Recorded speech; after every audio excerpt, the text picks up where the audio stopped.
અંબાલાલ કાકાએ કડાકા ને ભડાકા વાળી આગાહી કરી અને જો અડધી રાતે આ ખેતરમાં ઘઉં કાપવા આવી ગયા એ સામે મારો બાપલિયો કટર ફરી રહ્યું છે.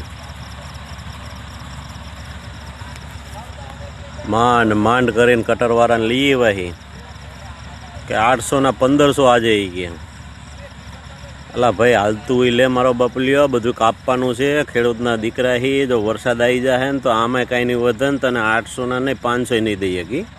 અરે 800 ના 1000 લઈ લેજે મારો ભાઈ, પણ તું કાંઈ બાકી અંબાલાલ કાકા હા ને ખાય. એક બાજુ મચ્છરિયા અને એક બાજુ આ કટરવાળા. અંબાલાલ કાકાએ માને નહીં, એના કટરવાળાએ માને નહીં. માન મનાવી લઈ આવ્યા હી. ખેડૂતના દીકરાની આવી દશા હે.